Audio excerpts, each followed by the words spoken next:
Hi everybody, welcome to another episode of Rocketboom. I'm sitting here with the one and only Jamie O'Shea, who is a self-proclaimed self-deception artist. That's his title today. It might change even by the end of this episode, but Jamie, it's a delight to have you with us. Thank you.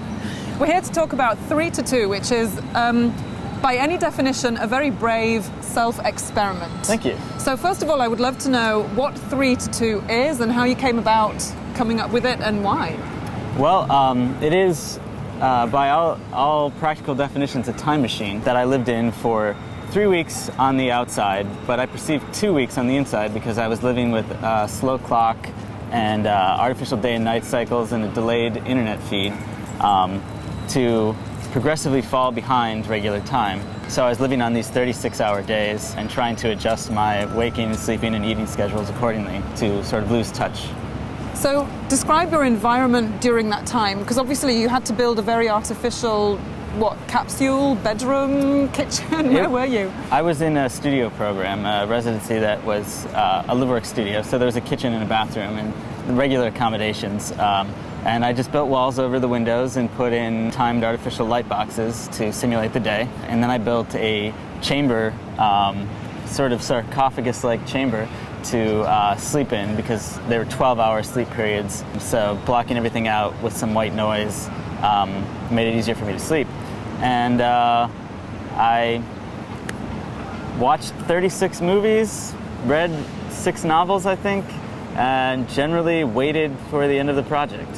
So you came up with this based on what? A certain paradigm, something that you just invented, or was this based sort of around a specific theme? There's a few different things that made me realize that this was possible as a sort of primitive time machine. One was just a friend who has slept for 24 hours at a time and called it time traveling because he skips a day. And I'm going to remember that. Yeah, it works.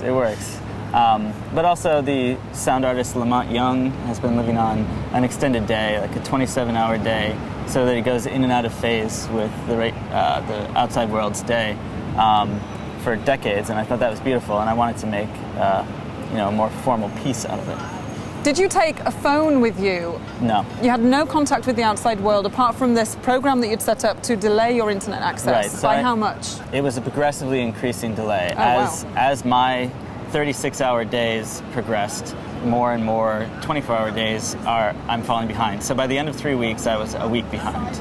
Will there be a 3 to 2 sequel? Are you going to plan anything like this again? Has this sort of spawned a new idea that you're looking forward to realizing later on? Not yet. I think that it would be fantastic if people who had the privilege to try something like this did, because it is a pretty liberating sensation to suddenly feel like you are a time traveler and that you're moving through time, because that is actually what's happening. And now I kind of feel like I'm piloting time rather than being scurried along it. Well, Jamie, there's far more to you than what we can fit into just a Rocketboom episode, but thank you so much for coming and joining us and talking about this. And people, go and check out, so your website, we'll give out the addresses, is? My website's livenudemachines.com. Great. And there's a link through the 3 to 2 link that will go to my blog and images from the project. Great. And does the studio and residency where you did this also have a website? Yeah, that's bemiscenter.org. Fantastic. So check those out. Thank you, Jamie. Thank you very much.